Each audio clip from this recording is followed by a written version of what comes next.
할렐루야. 어버이 주일에 제가 앞에서 이렇게 뵈니까 카네이션 때문인가? 꽃보다도 더 아름다우십니다.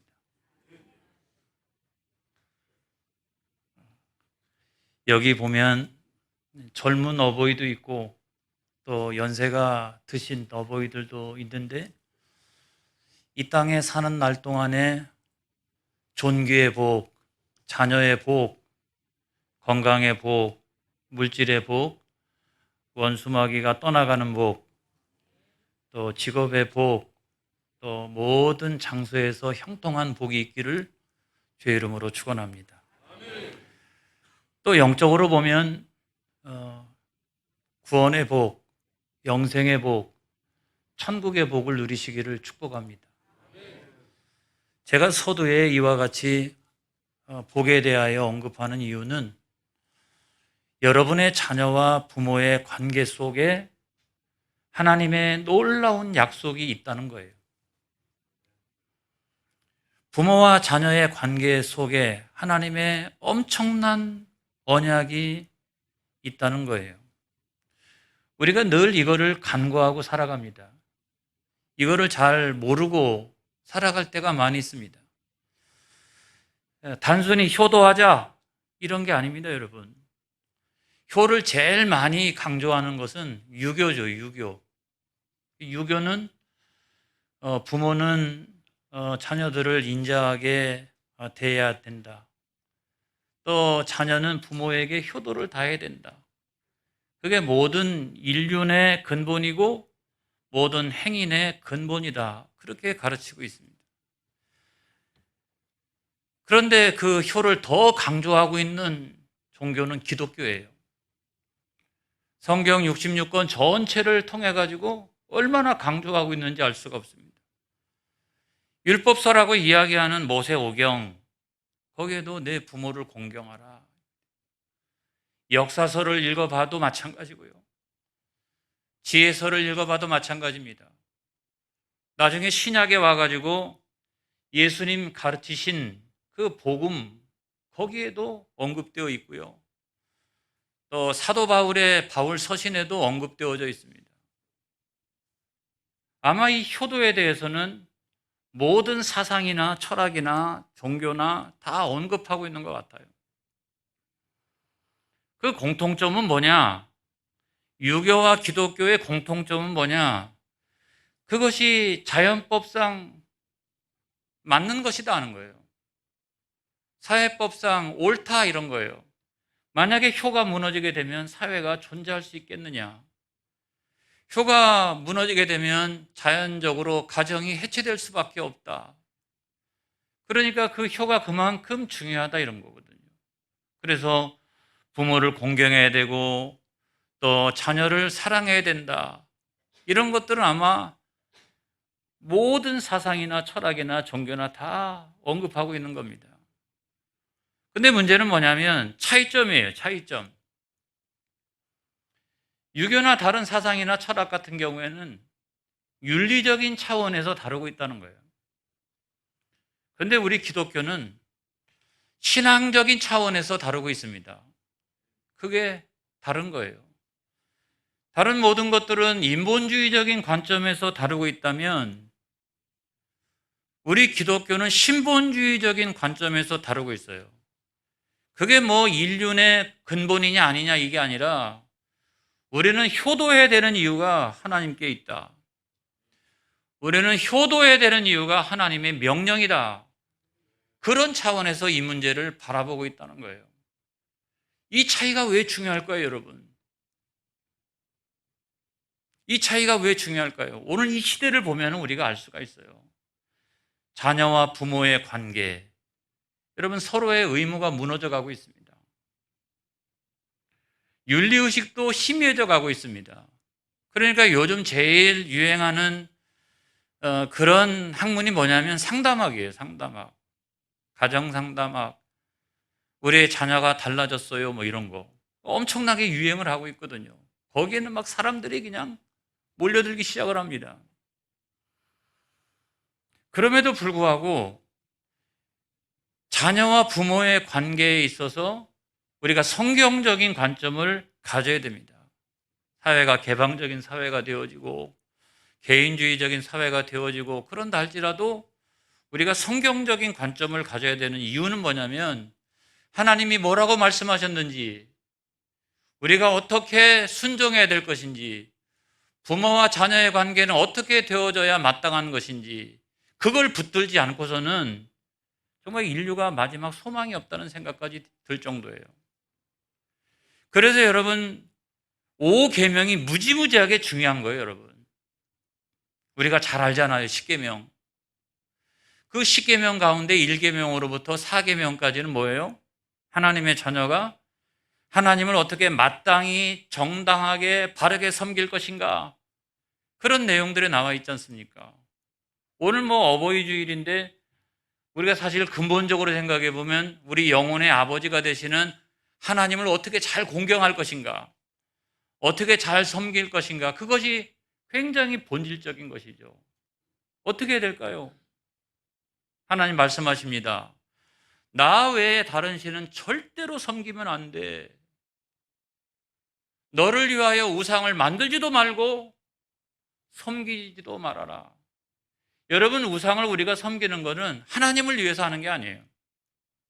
하나님 분명히 말씀하십니다. 너를 위해 우상을 만들지도 말고 그 우상을 섬기지도 마라. 다 너를 위한 거다. 자신을 위한 거다. 그러니까 우상을 섬기는 거다. 그리고 세 번째로는 여호와 하나님의 이름을 망령되이 일컫지 말아라. 그리고 안식일을 잘 거룩하게 지켜라. 오늘날로 치면은 주일 예배, 주일을 잘 지켜서 하나님 앞에 달려 나와서 예배를 드려라. 그게 하나님의 자녀가 마땅히 내 영혼의 아버지가 되시는 하나님을 향하여 섬기는 도리다. 이걸 우리들에게 말씀해 주고 있잖아요. 여러분, 주일이 회복되어지는 은혜가 있기를 바랍니다. 할렐루야. 성가대도 더 많이 꽉 채워졌으면 좋겠어요. 할렐루야. 우리의 자리도 다 회복되어졌으면 좋겠어요. 여러분, 이와 같이 우리 모두가 다 회복되어져야 되는데, 그 다음에 두 번째로 이제 10계명에서 그 6계명으로부터 10계명까지, 거기는 뭐냐면 하나님의 자녀가 세상에서 인간관계를 어떻게 하면 잘할 수 있느냐, 이런 얘기죠. 하나님의 자녀가 세상에서 인간관계를 어떻게 하면 잘할 수 있을까? 절대로 살인하지 말아라. 가장 기본적인 것만 이야기한다면 살인하지 말아라. 간음하지 말아라. 도둑질하지 말아라. 거짓 증거하지 말아라. 내 이웃의 물건을 탐하지 말아라. 이거를 가르쳐주고 있는 거거든요. 근데 제가 오늘 여러분들에게 강조하고 싶은 것은 뭐냐면 그 사이에 5계명에 내 부모를 공경하라. 내가 잘 되고 이 땅에서 장수하리라. 이게 그 안에 끼어져 있다는 말이에요. 여러분, 어떤 사람들은 1계명으로부터 4계명까지는 하나님과의 관계고 5계명으로부터 10계명까지는 인간의 관계다, 이렇게 설명하고 있는데 저는 5계명을 떼어서 설명하고 싶어요. 하나님과의 관계, 인간들과의 관계 가운데 한복판에 있는 이것이 뭐냐면 5계명이에요, 여러분. 5계명. 5계명이 왜 그 사이에 끼어 있을까요, 여러분? 그건 다른 게 아니라 부모는 언약의 중보자라는 거예요. 부모는 언약의 중보자예요. 그래서 부모는요, 하나님 앞에서는 언약의 대상자입니다. 부모도 하나님 말씀 지켜야 되는 거예요. 그렇지만 자녀들 앞에서는 부모는 뭐냐면 언약의 계승자예요, 여러분. 언약의 계승자. 그래서 부모의 역할이 그만큼 중요하다는 거예요. 부모의 위치, 부모의 역할, 그런 것이 엄청나게 중요하기 때문에 여러분, 그런 부모를 우리가 잘 공경해야 된다는 거예요. 부모의 책임이 그만큼 큰 거죠. 부모도 여러분 자녀들한테 잘해야 됩니다. 자녀들도 마땅히 그런 부모의 위치와 그런 부모의 역할이 사람들에 의해서 주어진 것이 아니라 하나님께로부터 그것이 주어진 것이기 때문에 우리는 그런 부모 앞에서 순종해야 된다, 공경해야 된다, 이런 말씀입니다, 여러분. 그래서 약속 있는 첫 계명이라고 이야기하는 거예요. 그 약속이라고 하는 게 뭐예요? 잘 되고 장수하리라. 아까 제가 언급했잖아요. 존귀의 복, 자녀의 복, 물질의 복, 건강의 복, 원수 마귀가 떠나가는 복, 무슨 직업의 복, 장소의 복. 이게 바로 이 땅에서 잘 되고 장수하는 거 아니겠어요? 이게? 근데 문제는 어떤 거냐면 그것이 첫 계명이라는 거예요. 첫 계명. 이거는 다섯째 계명이니까 인간적인 계명의 첫 번째 계명이라고 하는 순서를 의미하는 게 아니라 그만큼 엄청나게 중요한 계명, 가장 큰 계명, 인간의 계명 가운데 가장 큰 계명, 인간관계의 계명 가운데 가장 큰 계명이라는 거예요. 왜요? 이 부모와 자녀 사이에, 자녀와 부모 사이에 하나님의 언약이 계승되어져야 한다. 할렐루야. 하나님의 말씀이 계승되어져야 한다. 이걸 강조하고 있는 거예요. 그래서 여러분, 교회 교육도 무지무지하게 중요합니다만은 그 못지않게 중요한 것이 있나니 그게 뭐냐면 가정교육이라는 거예요. 그래서 부모와 자녀의 관계는 이런 것이다. 성경이 이야기하고 있는 부모와 자녀의 관계라고 하는 것은 이런 것이다. 우리들에게 말씀해 주고 있는 거예요. 그래서 자녀 교육을 우리가 그냥 함부로 하면 안 됩니다, 여러분. 무조건 자녀가 옳다, 무조건 옳다. 그러면 안 돼요.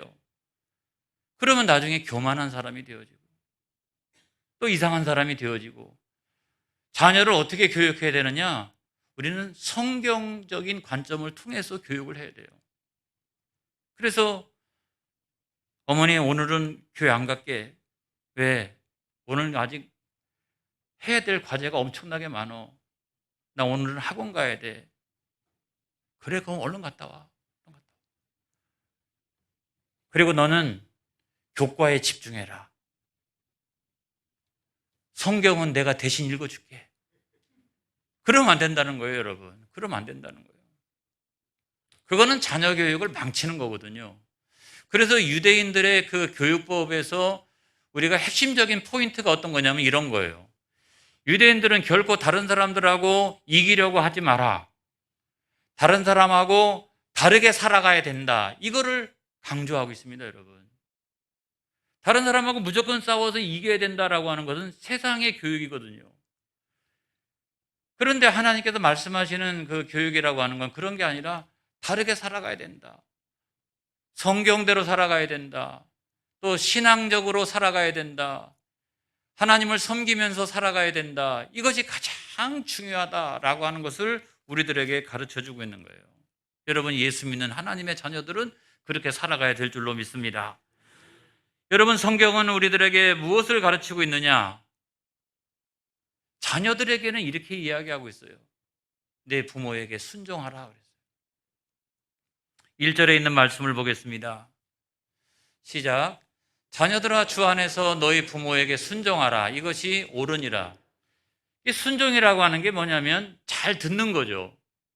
그리고 잘 행동으로 옮기는 것을 말합니다. 그런데 저기에서 주 안에서 부모에게 순종하라고 말씀하고 있어요. 왜 주 안에서라고 하는 단어가 거기에 들어가 있을까? 중요한 것은 첫 번째로 하나님의 도우심이 필요하다는 거예요. 내가 부모님을 잘 섬기고 또 순종할 때 내 인간적인 특별한 결심, 오늘부터 내가 그냥 부모님에게 잘 순종해야지. 그거 여러분 며칠 못 가요. 그래서 성령 하나님이 주시는 특별한 능력을 가지고 내 부모를 잘 섬기고 할 때 어떤 때는 인간적으로 그렇게 하고 싶지 않은 마음이 들더라도 성령 하나님이 나를 인도하시면 내 부모에게 내가 잘 순종해야지 그런 마음이 드는 거거든요. 그래서 우리는 늘 하나님의 도우심이 필요하다. 두 번째로는 주 안에서라고 하는 말은 의무라고 하는 말이에요. 의무다. 예수님께서 육신의 부모를 잘 섬기고 예수님께서 영적인 아버지가 되시는 하나님 앞에서 십자가를 지시기까지 순종하셨던 것처럼 우리도 그와 같이 순종해야 된다. 어떤 사람은 교회 생활을 잘합니다. 근데 가정에 가가지고는 부모를 잘 못 섬깁니다. 그러면 안 되거든요. 그러면 하나님의 영광을 가리는 거예요. 교회 생활도 잘하고 가정에 돌아가서는 그 부모도 잘 섬기고 그렇게 될 때에 하나님이 영광을 받으시는 줄로 믿습니다. 그 다음에 마지막 세 번째로는 이런 거죠. 주 안에서 순종해라. 그냥 순종하라 그러면 무조건 순종해야 되는 거거든요. 근데 주 안에서 순종해라 라고 하는 것은 그 부모의 요구에도 한계가 있다는 거예요. 한계가. 다시 말하면 너 오늘부터 교회 가면 안 돼. 너 예수 믿으면 안 돼. 우리가 몇 대에 걸쳐서 불교 집안인데 네가 교회를 가고 네가 예수를 믿어. 절대로 나는 반대야. 안 돼. 그렇게 한다 할지라도 우리는 부모의 그와 같은 요구에 대해서 그것이 한계가 있다라고 하는 사실을 어디서 알 수가 있냐면 주 안에서 순종하라. 이 말씀을 통해서 우리가 알 수 있는 거거든요. 지혜가 있는 저와 여러분이 되어지기를 주의 이름으로 축복합니다. 그 다음에 두 번째로 보면 부모를 잘 공경해야 합니다. 오늘 성경 말씀 2절로부터 3절까지 말씀을 보겠습니다. 시작. 내 아버지와 어머니를 공경하라. 이것은 약속 있는 첫 계명이니 이로써 내가 잘되고 땅에서 장수하리라. 우리가 부모를 공경한다라고 하는 말은 존경하고 봉양을 잘한다는 거죠. 나이가 들면 들수록 경제력도 약해지고 몸도 쇠하여지고 필요한 것이 여러 가지가 많이 있습니다. 그랬을 때 그런 부모를 여전히 존경하는 마음을 갖고 그런 부모를 봉양하는 것, 이것이 매우 중요하다는 거예요. 왜 그런가 하는 것을 생각해 보면 첫 번째로는 지금까지 베풀어 주신 은혜가 너무 크기 때문에 그렇습니다. 부모가 부자일 수 있어요. 또는 부모가 가난할 수 있습니다. 하지만 어떤 형편에 있든지 간에 부모가 우리에게 베풀어 주신 은혜는 똑같은 거예요. 부자였을 때에도 가난했을 때도 자녀를 사랑하는 마음은 동일하게 있는 것입니다, 여러분. 그 다음에 두 번째로 중요한 것은 이거예요. 내가 내 부모를 잘 공경하면 내 자녀들이 나를 그와 같이 공경한다는 거예요. 여러분, 그거는 가정에서 우리가 서로 잘 보고 배우는 거예요. 우리 부모가 그 위에 부모를 어떻게 섬겼는지는 그 한 가정에서 생활하면서 너무너무나 잘 알거든요. 그래서 그대로 보고 배우는 경우가 대부분이에요. 그래서 내가 내 부모에게 잘못하면 나중에 내가 나이 들어서 늙어서 내 자녀가 나에게 잘못할 수 있다는 사실을 알아야 됩니다. 그리고 세 번째로는 부모를 공경해야 되는 가장 중요한 이유는 약속이 있는 첫 번째 계명이기 때문에, 제가 이거를 아까도 강조를 했기 때문에 다시 언급하지는 않겠습니다. 부모와 자녀 사이에는, 자녀와 부모의 관계 속에는 하나님의 언약이 흐르고 있다. 할렐루야. 하나님의 약속이 있다. 그래서 여러분, 그 약속의 말씀을 잘 붙들고 살아가게 될 때 우리는 잘 되고 이 땅에서 장수하게 될 줄로 믿습니다. 그 다음에 부모들은 어떻게 해야 될까요? 여러분, 4절에 있는 말씀 보겠습니다. 시작. 또 아비들아, 너희 자녀를 노엽게 하지 말고 오직 주의 교훈과 훈계로 양육하라. 여기서 아비들아 그랬어요. 아비들아. 근데 왜 아비들아 그랬을까? 어머니도 있는데. 근데 옛날에는 고대 노예제 사회였고 가부장적인 사회였습니다. 아버지가 무한 책임을 지는 그런 사회였다고요. 어머니는 여러분 자녀를 낳는 것 정도, 양육하는 것 정도였고 아버지가 모든 것에 대하여 권한이 있고 책임이 있는 그런 사회였습니다. 그렇기 때문에 아비들아 그렇게 이야기했을 때는 그거는 곧바로 아버지와 어머니를 다 이야기하는 거죠. 자녀를 노엽게 하지 말라. 그 말은 육신적인 욕심을 가지고 다그치지 말라는 거예요. 다그치지 말라는 거예요. 절대로 다그치지 말아라. 여러분, 저 같은 정도의 나이면은 우리 그 아버지 세대가 저희들을 양육할 때는 어떻게 했냐면 매우 엄격했어요. 그리고 우리가 잘못하면 매도 맞기도 했습니다. 이렇기 때문에 우리가 사랑의 아버지 이렇게 할 때는 진짜 이상해요. 사랑의 어머니 그러면은 야, 합당한데 사랑의 아버지 이러면 좀 이상하다고요. 그래서 우리는 내 육신적인 욕망을 위해서 자녀를 다그치거나 그렇게 할 게 아니라 두 번째로 중요한 것은 주의 교훈과 훈계로 가르치라. 이렇게 말씀하고 있어요. 그래서 여러분, 하나님의 말씀을 가지고 또 성경 안에서 우리 자녀들을 양육할 때 여러분, 그 부모와 자녀의 관계 속에 하나님의 언약의 말씀이, 하나님의 기록된 계신 성경의 말씀이 가득하고 충만하게 될 때 그 가정에서 자녀들이 잘 되는 거예요. 잘 되는 거예요. 그리고 장수하게 되는 놀라운 은혜를 받게 됩니다. 여러분, 여러분의 가정에서 성경을 많이 읽기를 주의 이름으로 축복합니다. 여러분과 여러분의 자녀와 그 부모 사이에 하나님의 언약의 말씀이 충만하시기를 바랍니다. 그 약속의 말씀이 충만하시기를 주의 이름으로 축복합니다. 그래야 그 가정이 잘 되는 거예요. 그 가정이 놀라운 복을 받는 거예요. 그런 승리하는 가정이 되어지기를 주의 이름으로 축복합니다. 축복합니다. 기도하겠습니다.